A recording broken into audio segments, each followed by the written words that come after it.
don't see anywhere else. That's right. The singer speaking out for the first time since being arrested 10 years ago, and the only one he's talking to is our Lisa Evers. International dancehall superstar Vybz Kartel has been behind bars for nearly a decade for a murder he claims he did not commit, locked away deep inside a Jamaican prison. I've been trying to interview him for several years, but it seemed impossible. Then one night I got a surprising call. Adidja Palmer, better known as Vybz Kartel, was on the line, wanting to set the record straight.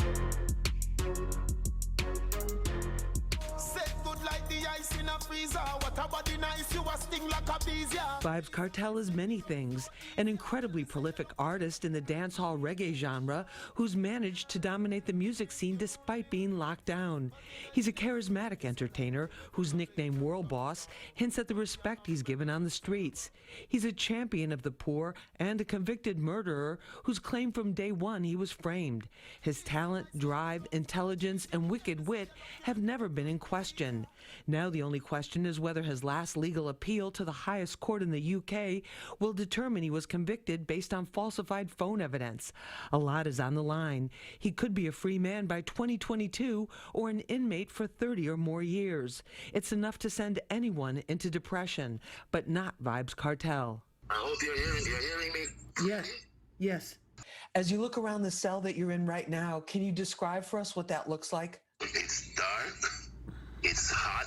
It has like 3 or 4 bunk beds. It's got a toilet in the corner, and it's got a huge grill. Lots of metal. It's like a dungeon, but it's, instead of being in the cellar, it's in the attic. I'm actually in the roof. You say you're in a better place mentally than physically. A lot of people would find that hard to believe. Yeah, because I was sick for a few years. So definitely I'm recovering physically, but mentally I've always been in a good place because I know I'm innocent and I know I'm coming out. Do you really believe that? Yeah, of course I believe that. And to be totally honest, the system really wanted me thrown away. It was never about me being charged for a murder. It was about getting rid of Vybz Kartel, not Adidja Palmer, the person. Why do you say the system is out to get you? Because they told us, they say we have too much influence. If you remember when Movado and I had that little feud a few years ago, we even went to King's house, which is like the home of the Prime Minister. And they were telling us that, oh, we're leading the kids astray, and if we don't stop what we're doing, we're not going to get any permission to do shows and stuff like that. So it has always been about the influence that Vybz Kartel has. The dancehall music genre, like gangster rap, does not shy away from lyrics that talk about guns and street violence, as well as sexually explicit content. How do you keep your spirits up in prison? That's a good question. That's why I said I'm more mentally in a better place because I read a lot, I write a lot. You know, I watch movies, I listen to music, and I've met people here that are cool, like cool people that we can talk about stuff. You know, good friends along the way. So that's how I spent my time. You've had a lot of songs come out since you've been incarcerated. About how many songs have you written during this last decade that you've been behind bars? Lots of songs I can't even count. At one point, I was sending out like 3-4 books a month because when I write the songs, I usually send the books out when I get visits. Thousands of songs, really. And I know all of them are not going to be able to get released maybe in the span of my career, but you know, I just keep writing and writing. It makes me better.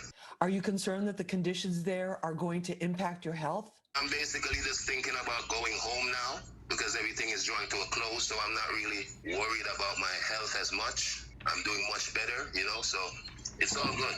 Kartel's attorney, Isop Buchanan, filed a fresh evidence appeal based on the findings of a British digital expert who found that his cell phone had been tampered with prior to his trial. It's expected to go before the Privy Council, second only to Queen Elizabeth in authority. Yes, God save the Queen, because she's the only one that can save me now.